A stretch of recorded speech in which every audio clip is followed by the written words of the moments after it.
adalah halqa zikir, halqa ilmu, yaitu perkumpulan duduk-duduknya dalam satu majelis yang tujuannya untuk mengingat Allah, yang tujuannya untuk membesarkan Allah, dan mudah-mudahan kita termasuk di dalamnya, bahwa tempat-tempat kita ini adalah taman-taman surga. Jadi kalau sudah biasa masuk di tamannya surga, kata para ulama, berarti ada harapan kita masuk di dalam surga.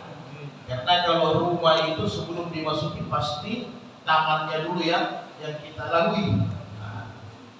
Kemudian satu ketika Ibnu Mas'ud duduk dengan jamaah masjidnya, murid-muridnya begitu ramai, maka ada satu Arab Badui. Jadi Arab Badui ini dari zaman Nabi sampai sekarang tetap ada. Hanya kebiasaannya galil adab. Jadi mereka ini kalau orang Palu bilang kajuru-juru. Sudah kebiasaannya Arab Badui. Ketika sementara Ibnu Mas'ud sahabat Nabi radhiyallahu anhu buat majelis begini, dia berprasangka bahwa Ibnu Mas'ud ini ada bagi-bagi harta warisan. Ada bagi harta warisan. Maka dia langsung maju di depan. Dia bisikkan sama Ibnu Mas'ud, "Wahai Ibnu Mas'ud, jangan lupa bagianku juga. Jangan lupa bagianku." Maka kata Ibnu Mas'ud, "Betul. Kita dulu ini sementara berbagi harta warisan dari baginda Rasulullah sallallahu alaihi wasallam." Jadi kita dalam majelis ini lagi kita semua lagi menerima harta warisan dari Rasulullah SAW. Seseorang yang biasanya mendapatkan harta warisan, kata para ulama, maka dia akan gembira riang. Maka demikian juga kita dulu dalam majelis ini, kita gembira, kita senang karena mendapatkan harta warisan. Kira-kira begitu kata Pak. Snacknya tadi bagi Pak. Kita libur dulu snack. Jadi insya Allah semua kita dapatkan keberkahan dalam majelis ilmu ini. Kemudian bapak-bapak sekalian yang berbahagia, pada pagi hari ini kita akan membahas sedikit masalah walimah. Walimah itu artinya undangan. Karena kemungkinan sudah 3 tahun terakhir ini semua fikih-fikih Ramadan sudah banyak kita bahas. Jadi apabila ada tentang masalah-masalah Ramadan, silahkan kita akan bahas bersama-sama. Tapi kita masuk di bab undangan dengan segala macam persoalannya, termasuk hal-hal hukum daripada menghadiri undangan. Ini dari banyak juga pertanyaan-pertanyaan begini yang masuk di WA, termasuk Pak Tamrin juga dan di tempat-tempat lain. Biasanya banyak persoalan masalah undangan ini. Bagaimana hukum menghadirinya? Kemudian apa-apa saja secara hukum kita tidak boleh menghadiri undangan itu. Kemudian usul-usul apa saja yang dibolehkan kita tidak menghadiri undangan dan sebagainya. Bismillahirrahmanirrahim. A'udzubillahi samil alim minasyaitonir rajim. An Abi Hurairah radhiyallahu anhu qala Rasulullah sallallahu alaihi wasallam, haqqu muslimin ala muslimin sittun. Jadi haknya seorang muslim dengan muslim lain itu ada 6 perkara. Di hadis yang lain ada juga hamsun, ada juga 5 perkara, sama-sama sahih. Jadi yang kita bahas ini riwayat Imam Muslim di Sahih Muslim, bahwa hak seorang muslim dengan muslim lainnya itu ada 6 perkara. Kata-kata hak di sini menurut Imam Nawawi dalam syarah Sahih Muslim, hak itu sama dengan artinya wajib. Jadi kata-kata hak di sini sama artinya dengan fardu. Berarti 6 perkara ini adalah kewajiban kita bagi muslim yang lain. fardu kita untuk alam perkara ini bagi saudara muslim kita yang lain.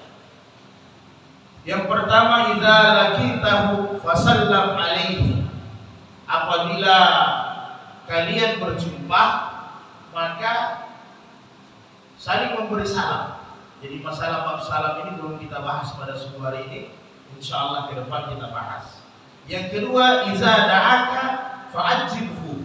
Apabila kalian diundang, fa'ajibhu, maka wajib untuk menghadirinya. Wajib untuk menghadirinya. Kemudian ini yang kita akan bahas pada subuh hari. Yang ketiga, wa yasta'sahaka fa'ansahu.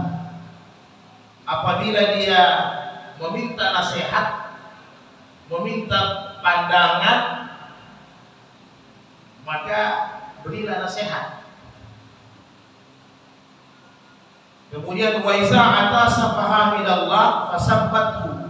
Apabila dia bersin mengucapkan alhamdulillah, maka doalah keberkahan untuknya. Nanti akan kita bahas pada pertemuan-pertemuan selanjutnya, antara bersin, menguap dan sebagainya. Wa idza marida fa'uduhu. Apabila dia sakit, maka jenguk, datangi dia kalau sakit. Kemudian wa idza mata fattaba'hu. Apabila dia meninggal, maka antarlah jenazahnya, pergilah bertakziah. Jadi malam hari ini, subuh hari ini kita bahas mengenai undangan. Biasanya kata-kata walimah sering kita pakai seolah-olah walimah itu hanya perkawinan. Jadi walimah ini semua undangan yang biasa undangan itu di dalamnya ada makan. Ini yang disebut dengan walimah. Kalau khusus perkawinan, biasanya kita kenal walimatul urs. Jadi ada kata-kata urs.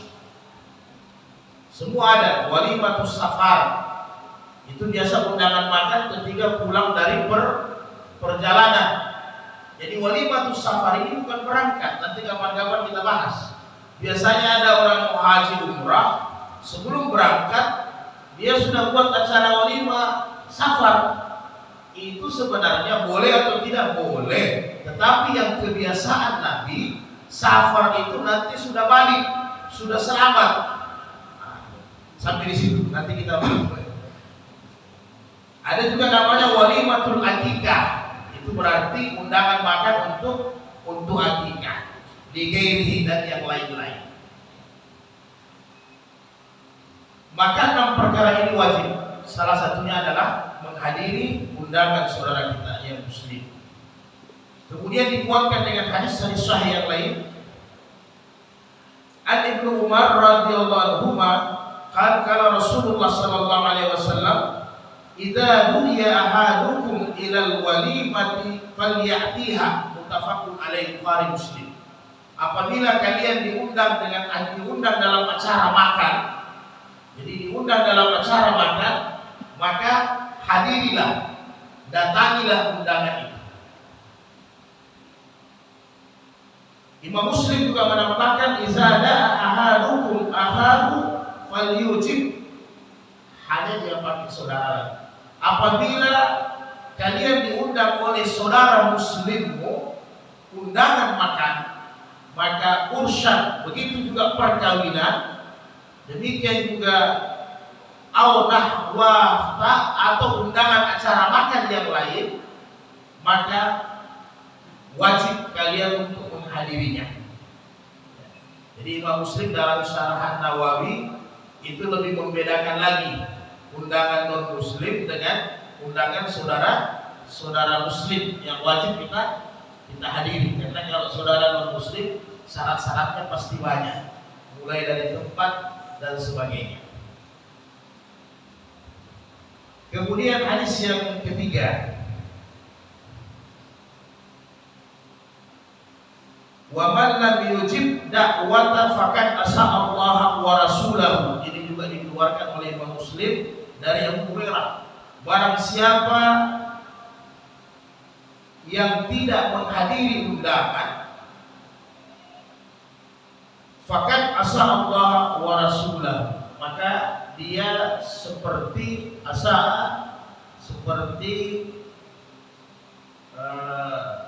durhaka, celaka kepada Allah dan Rasulnya. Karena biasanya ada saudara kita yang mengundang, dia butuhkan kita. Penjelasannya Imam Nawawi, karena tidak semua biasa ada yang memanggil kita untuk makan. Ada juga memang dia butuhkan kita, maka kita perlu hadir. Sehingga kata Rasulullah, apabila saudaramu sudah membutuhkan kemudian kalian tidak datang, nah ini seperti kita juga durhaka dengan ajaran Allah dan Rasulnya, ada di Sahih Muslim. Kemudian Nabi Hurairah radhiyallahu anhu kala Rasulullah sallallahu alaihi wasallam, "Idza du'iya ahadukum falyujib." Apabila kalian dipanggil diundang wajib untuk hadir. Fa in kana sha'iman, apabila kalian berpuasa sedangkan kalian diundang, maka kata Nabi, falyusalli, maka tetap harus hadir walaupun kalian mendoakan tuan rumah. Walaupun kalian hanya berdoa. Wa in kana muftiran, apabila kalian tidak puasa, falyut'am, maka makanlah hidangan itu. Akhrajah Muslim, diriwayatkan oleh Imam Muslim.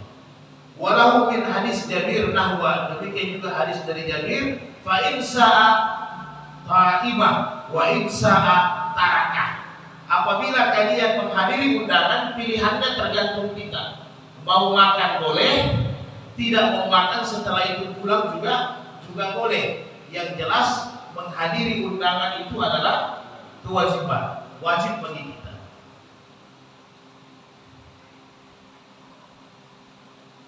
Kemudian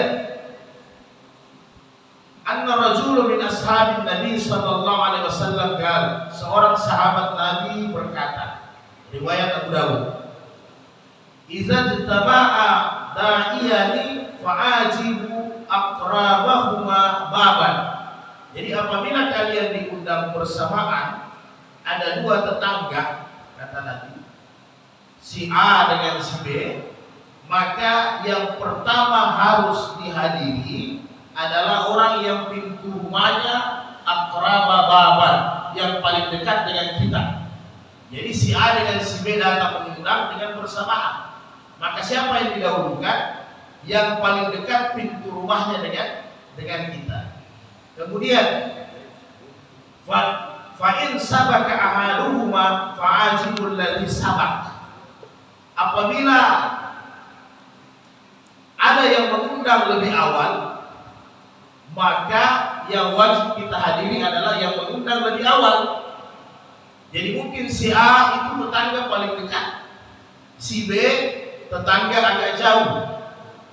Tetapi si B tetangga yang agak jauh lebih awal mengundang kita, maka yang lebih awal mengundang itu yang didahului.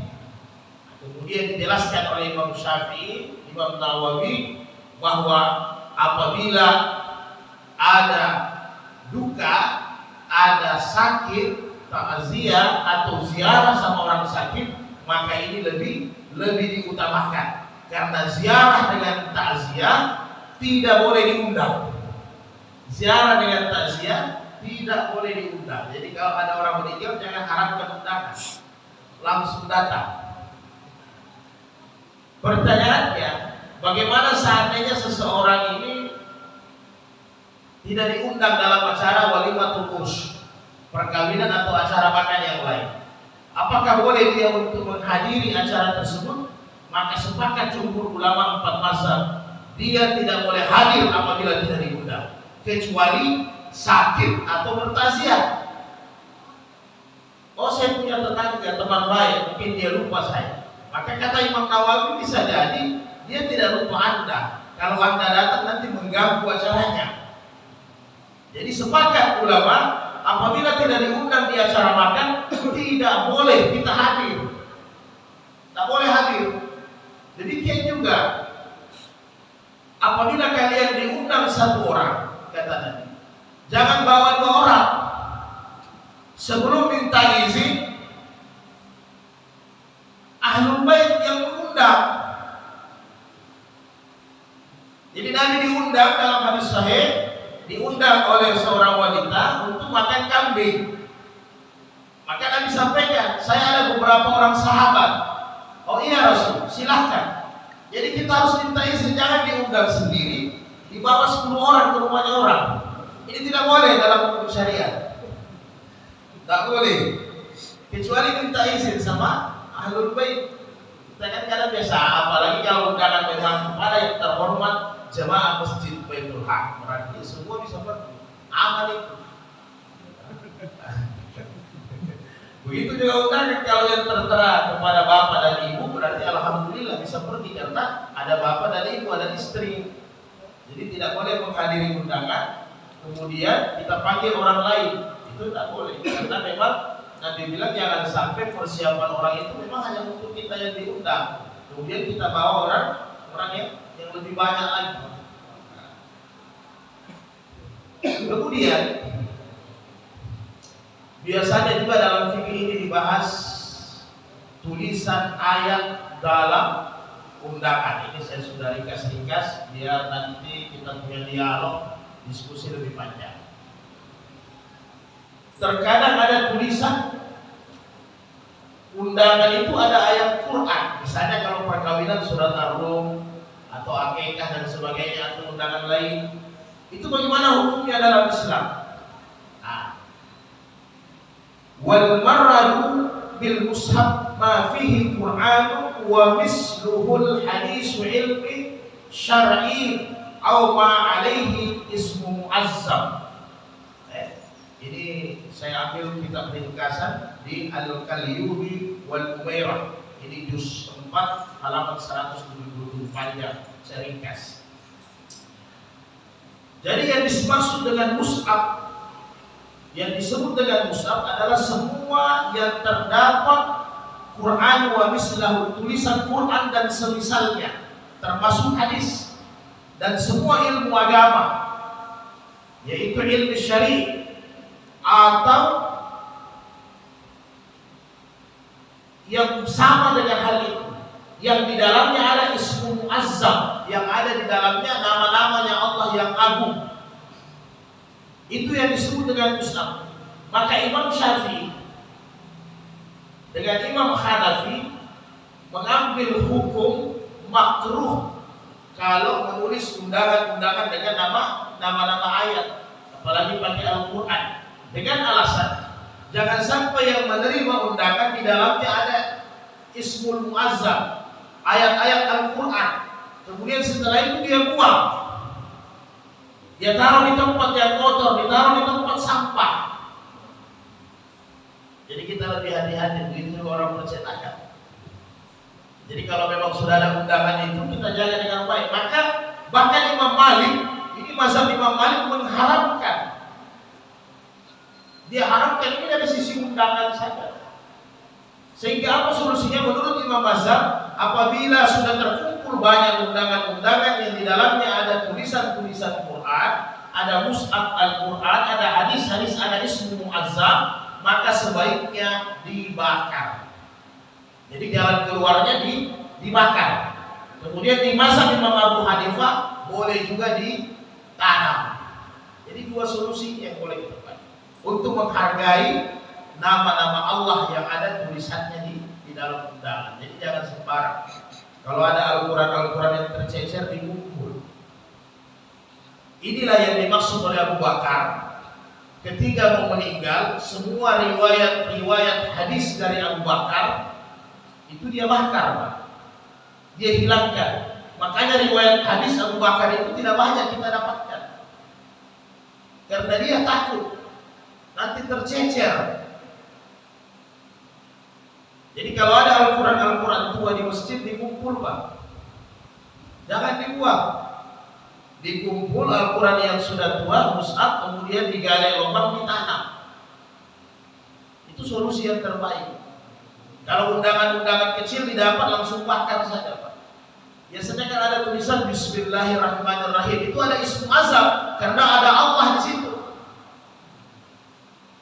Ada Allah di situ, atau Muhammad dan Rasulullah di situ ada Allah juga. Bismillahirrahmanirrahim. Ar-Rahman ismu muazzam, Ar-Rahim ismu muazzam. Jadi ini masih dari segi undangan, dan saya sampaikan ini di pengajian Ramadan hanya di Baitul Haq. Karena di tempat lain saya takut saya sensitif. Kalau di sini kebersamaan kita sudah 2-3 tahun. Saya yakin artinya yang mau amal alhamdulillah sebagai ilmu yang wajib kita tahu. Jadi kalau buat acara-acara undangan keluarga dan sebagainya, sampaikan sama percetakan pakai bahasa Indonesia saja. Itu lebih bagus. Jadi tidak usah lagi pakai ayat. Kalau mau pakai ayat kan ada terjemahannya. Orang tak baca juga itu, Pak. Saya saja pengalaman selama ini kalau terima undangan, inti yang saya baca adalah hari dan jam berapa. Hari dan jam berapa, orang tak baca itu ayat-ayat. Jadi kita juga kata Imam Syafi'i apabila berjalan kaki, kemudian kita nampak di luar ada yang berceceran, yang di situ ada ismu muazzam, tulisan-tulisan yang lebih menjelaskan tentang Allah dan sifat-sifatnya, diambil Pak, dikantongi. Nah ini ada kisahnya, di kisah-kisah ulama yang hijrah, yang sadar. Ini ada satu ulama, ini tabi'in, Albir namanya. Jadi siang malam kerjanya ini mabuk, siang malam kerjanya mabuk. Anak-anak istri ditelantarkan. Jadi satu ketika dia pulang, dia dalam keadaan mabuk. Tiba-tiba tercecer tulisan La ilaha illallah Muhammad Rasulullah. Dia ambil, dia kantongi. Ini kisah, bukan untuk dalil, kisah. Setelah itu hijrah, ringkas cerita, dengan asbab dia muliakan ini nama Allah, maka dalam tidur mungkin dia diperlihatkan hal-hal yang aneh untuk spiritual pribadinya, maka dia sadar. Dari situ menjadi salah satu ulama besar. Jadi menghormati ayat-ayat Allah, nama-nama muazzam itu penting Pak, jangan kita remehkan. Itu untuk undangan. Bahkan Imam Malik di bagian Maroko sana, bagian Tunis, bagian Nigeria, Aljazair, itu memang mengharamkan, tidak boleh. Bahkan Imam Malik menjelaskan sebenarnya ya Pak, ini dan ini Imam Syafi'i juga ada di kitab Majmu'. Nanti lihat di kitab Majmu' Imam Syafi'i, bahkan tulisan-tulisan ayat di tembok itu dimakruhkan. Nah, Bapak ini sebagai pembelajaran. Ketika ditanya sama muridnya, ya Syekh, kenapa bisa saya tidak tulis tulisan-tulisan ayat di tembok rumah saya? Maka kata Imam Syafi'i, Allah dan Rasulnya perintahkan kita ayat itu ditulis dan dimasukkan di dalam hati. Nanti kapan-kapan kita bahas ya ulul. Jadi kalau tidak ada manfaatnya, tidak perlu. Ketika ditanya Aisyah apa perhiasan Nabi, perhiasan Nabi simpel. Ya. Perhiasan Nabi yang digantung di rumahnya hanya cambuk, handuk, dengan kipas. Itu perhiasan Nabi kepada rumah-rumahnya Nabi dengan istri-istrinya. Jadi handuk, kalau Nabi datang dikasih handuk sama istrinya. Kipas ya, kalau sudah habis mandi apa capek dikipas lah. Bukan AC Pak ya, bukan kipas angin. Kipas yang kita pakai di rumah sakit kalau panas. Kemudian cambuk. Cambuk itu setiap Nabi sudah diberi makan, diberi pakaian bagus oleh istri-istrinya, maka istrinya akan datang. Apabila ada pelayanan yang salah, tolong saya dicambuk. Tapi itu baginda Rasulullah dengan keluarganya ya. Kalau kita ke rumah pas sudah dicampur dengan kata-kata ya. Nah, jadi begitu juga. Bahkan Imam Syafi'i, kalau Imam Malik tidak usah dibahas, Imam Ahmad, mereka tidak perbolehkan. Kaligrafi mereka tidak perbolehkan. Nah, tetapi ada beberapa pendapat di masa Imam Syafi'i, apabila di kompleks itu, lingkungan itu kumpul antara muslim dan non muslim sebagai penanda, boleh kita taruh. Apalagi kalau di Manado baru makan. Tapi kalau di Manado kayaknya selain di Kampung Arab agak sulit. Kalau di Minahasa memang agak susah kita dapat. Tapi semua mas-mas tulis Bismillahirrahmanirrahim di luar ya. Nah, tapi agak sulit kita Tidak meyakinkan. Bismillahirrahmanirrahim. Pas kita tengok ke belakang, banyak anjing di tempat cuci piringnya. Jadi adabnya kata para ulama, apabila kita makan di tempat-tempat non muslim, satu, jangan lihat menu makanannya dulu, lihat dulu tempat cuci piringnya. Itu adab.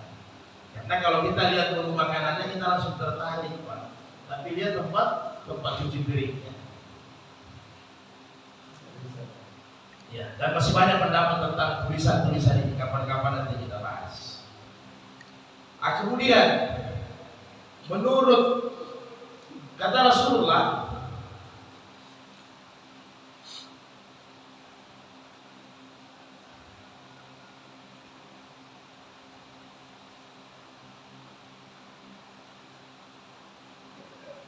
bahwa menghadiri dari saya muslim, iza ya'alukum ilal walimatu falyatiha, menghadiri keundangan adalah wajib kecuali ada sesuatu yang berhalangan, uzur. Nah, ini juga di kitab Al-Quyub di Imam Syafi'i. Jadi saya ambil pendapatnya Imam Syafi'i saja, saya ringkas, karena kalau Imam Malik, Imam Ahmad ada angka-angka kita sendiri. Jadi yang sederhana kita ambil. Apa itu uzur? Sehingga undangan itu tidak boleh kita hadiri, Pak. Tidak boleh. Ada juga uzurnya. Undangan itu ya satu, kalau memang kita sakit. Satu. Jadi kalau bapak sakit jangan dipaksakan menghadiri undangan. Kalau sekarang kan simpel, ada WA, WhatsApp, tinggal dikirim kan sampainya. Kemudian yang kedua, undangannya jauh. Karena ada juga orang biar sudah di Medan dia undang juga kita. Tapi kadang undangannya itu untuk memberitahukan saya ada acara atau anak saya sudah akan menikah. Sah-sah saja boleh. Tapi kalau memang jaraknya jauh, kita tidak perlu hadir, Pak. Jaraknya jauh kita tidak perlu hadir. Jadi kata jauh ini dibahas di mazhab Imam Syafi'i maupun mazhab yang lain. Kata jauh ini bahwa apabila kita menghadiri itu undangan, kita pasti terlambat. Jadi tidak ada gunanya. Apabila kita menghadiri undangan, kita akan terlambat. Kita yakin terlambat. Kemudian jalan yang menuju ke sana itu lebih agak siksa sedikit, maka tidak perlu kita hadir. Nah, kemudian apabila memang yang ketiga, apabila kita punya perongkosan tidak cukup, jangan dipaksakan. Perongkosan tidak cukup, tidak boleh kita paksakan. Saya mau pergi hadiri undangannya saudara saya tidak punya keuangan sehingga saya berutang. Tidak boleh. La yukallifullahu nafsan illa wus'aha. Tidak boleh sampai berutang, itu tidak bisa. Hanya menghadiri undangan kita pergi berutang. Gimana orang sekarang mau nonton GP ambil uang bank? GP-nya tidak ada manfaat, uang banknya riba lagi. Jadi jangan sampai berutang untuk menghadiri undangan, tidak bisa, tidak dibolehkan. Kemudian nanti dibaca di surat An-Nisa ayat 140. Apabila agama di situ diperolok-olokkan, tidak boleh kita hadir. Sama dengan diskusi debat. Kalau kita berdebat mungkin dengan orang-orang kalam, tidak semua, tentunya tidak semua orang-orang kalam filsafat yang pikirannya agak melenceng, ada juga yang bagus, ya. Yang kalau ikut Imam Al-Ghazali, insya Allah agak bagus. Tapi kalau sudah ikut orang-orang sekuler, Karl Marx dan sebagainya, nah, ini bahaya. Tak boleh kita hadir. Bahkan di surat An-Nisa itu, apabila kalian satu majelis orang-orang yang mengolok-olokkan agama, kalian lari. Angkat kaki, Pak, jangan kasih pendapat. Begitu juga diundang, kita sudah yakin yang hadir di undangan itu semua orang-orang yang pasif, yang suka mengolok-olok agama. Apalagi di situ ada pembahasan antara pakai jilbab atau tidak, antara salat 5 waktu dengan salat 3 waktu, yang orang-orang sekuler, orang-orang Syiah, jangan kita hadir, tidak boleh. Hanya merusak kita punya hati. Karena yang begitu tidak boleh kita menghadiri kalau di situ ada mengolok-olok agama. Kemudian suguhan yang tidak jelas. Suguhan yang tidak jelas. Jadi Pak, kita di Palu ini alhamdulillah masih ada gedung Al-Muslimin Al-Heran. Masih ada gedung Aisyah di jalan Nangka ya. Kemudian masih ada Donggala, Pemda Donggala, nah, masih normal, dan masih banyak tempat-tempat lain. Minta tolong Pak, kalau menyelenggarakan acara syukuran, walimah, perkawinan atau apa-apa, coba dicari tempat memang gedung-gedung non muslim. Gedung-gedung non muslim ini kita mau keren, sudah tahu yang bukan muslim punya, ya dekat tempat saya Setiabudi. Janganlah dipakai yang bukan muslim punya. Apalagi kalau catering tidak bisa masuk di situ. Tidak boleh catering mandiri ya. Begitu juga mungkin di daerah Malaysia masih ada orang Islam yang pakai gedung itu. Subhanallah. Nauzubillah. Janganlah Pak. Orang muslim undang, iya, piringnya kan kita tidak jamin, tempat masaknya kan kita tidak jamin, bukan hanya suguhannya, alat-alat masaknya. Kalau Imam Ahmad lebih gila, tapi kalau Imam Syafi'i hanya bilang tempat suguhan makanan. Jadi kalau ada gedung muslim, pakai gedung muslim. Kalau di sini kan bagus, sudah ada tanah, samping masjid punya, bisa dipakai untuk acara-acara walimah syukuran. Tidak usah dicari gedung-gedung non muslim Pak. Apalagi buat acara lagi di dalamnya standing party. Wah, ini tidak boleh kita hadiri Pak, tidak boleh harap. Saya pernah dapat undangan di setiap standing party, padahal teman bulu tangkis, saya ini wahanul ini. Gimana caranya? Sehingga kata Imam Syafi'i kalau ada undangan-undangan begini, datang lebih awal di rumahnya atau datang sesudah acara. Itu solusi.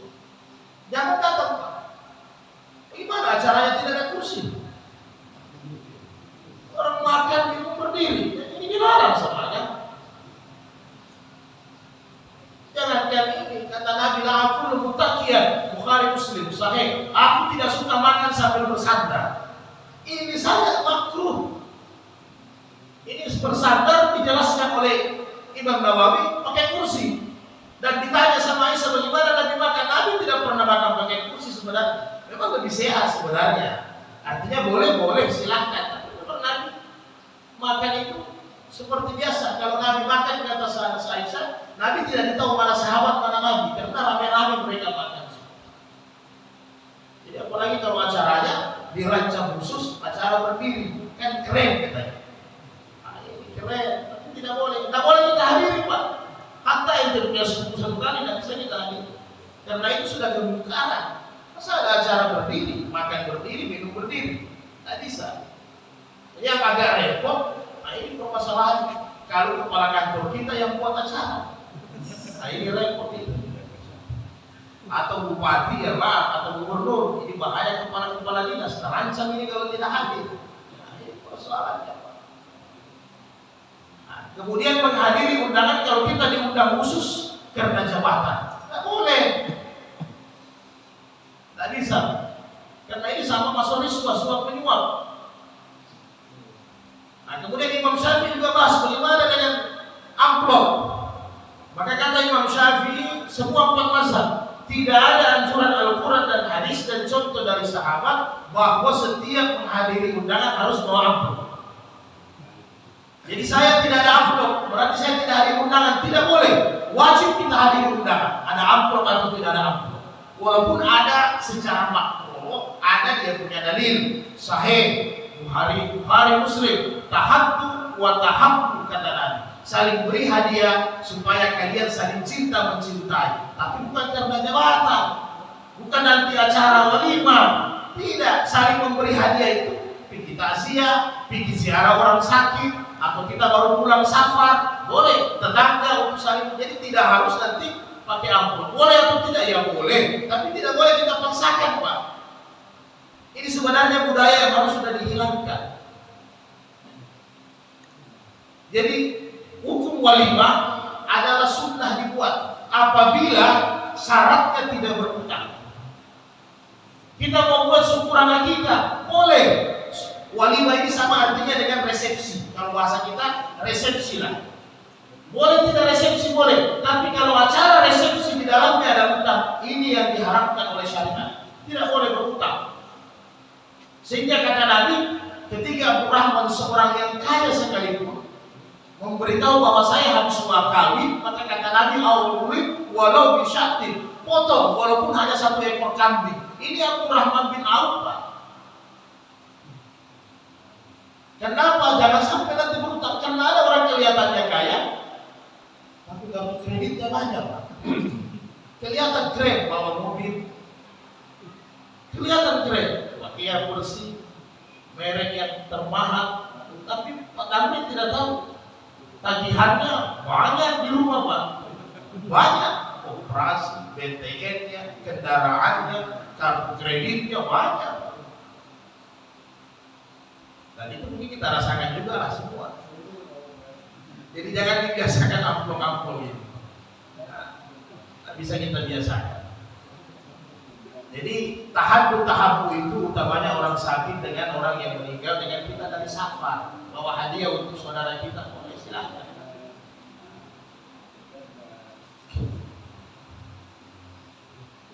Kemudian miras, musik yang melalaikan. Jadi kalau sudah ada miras, ini hadis sahih, banyak ini panjang hadisnya. Wa man kana yu'minu billahi wal yawmil akhir, siapa yang cinta kepada Allah dan beriman kepada Allah dan hari akhir, fala yajlisu ala ma'idatin yudaru 'alaiha bil khamar. Jangan menghadiri undangan pesta duduk di mana di dalamnya ada minuman keras, haram. Ini hadisnya panjang. Dan man kana yu'minu billahi wal yawmil akhir fala yadkhulu hammam illa bi'izah. Laki-laki jangan masuk WC kecuali dalam keadaan pakai sarung. Demikian juga hadis terakhirnya, man kana yu'minu billahi wal yawmil akhir, untuk perempuan la tadkhulul hammam, jangan masuk WC umum. Kapan-kapan kita bahas untuk perempuan. Tapi intinya di sini tidak boleh menghadiri di dalamnya ada minuman keras atau makanan-makanan yang haram. Tidak bisa, Pak. Biasanya kita ada hadiri. Saya pernah juga bawa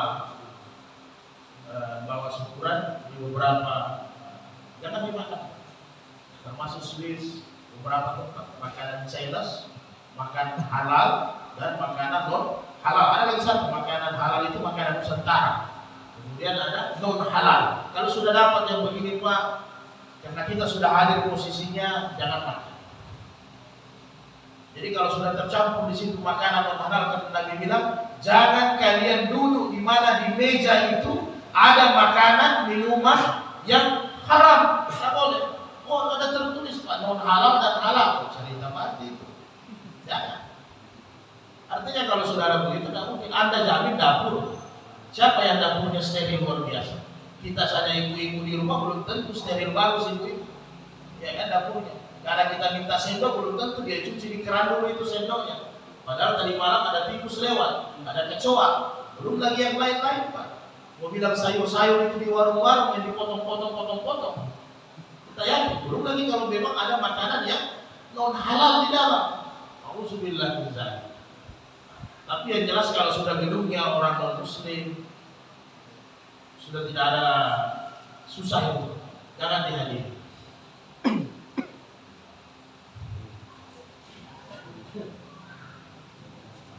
Nanti dibaca itu syarat-syaratnya di Sahih Muslim, beli sarahan, sudah ada terjemahannya. Sudah ada sarahan Sahih Muslim Imam Nawawi, di situ banyak tentang undangan buka, banyak sekali di situ. Sering pakai Imam Syafi'i saja syarat Nawawi. Kalau Imam Ahmad agak keras, karena kalau Imam Ahmad masih ente dengan musik jangan masuk. Agak berat. Karena kalau di mazhab Syafi'i masih dibahas musiknya musik yang mana, ini melalaikan atau tidak. Nah, kemudian apabila undangan itu mengganggu waktu ibadah. Jadi kalau undangan itu mengganggu waktu ibadah, memang susah dikompromi. Ya. Nah, jadi kalau memang kita rasa mengganggu waktu ibadah, kalau nanti kita pulang orang tersinggung, ya, nah, kecuali ada pembahasan lagi dari Nabi dengan Imam Mazhab, yaitu undangan di waktu Isya. Jadi undangan di waktu Isya boleh, karena waktu Isya yang terbaik itu akhir malam, jadi bisa. Tapi kalau bilang maghrib, zuhur, asar, susah, ya, susah dibahas itu, dikompromikan agak susah. Kemudian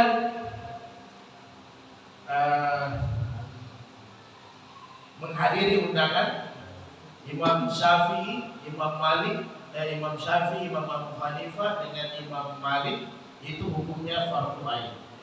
Selagi tidak ada hal-hal yang usul, fardu ain wajib bagi kita. Kemudian Imam Ahmad itu fardu kifayah. Jadi apabila sudah ada saudara lain yang menghadiri itu sudah cukup. Tapi yang Imam Syafi'i itu fardu ain, wajib. Kalau memang nama kita di situ bulan, berarti kita harus hadir. Kecuali ada usul-usul. Pembahasannya penjabarannya cukup panjang. Tapi demikian kira-kira yang bisa kita bahas pada subuh hari ini. Kita buka waktu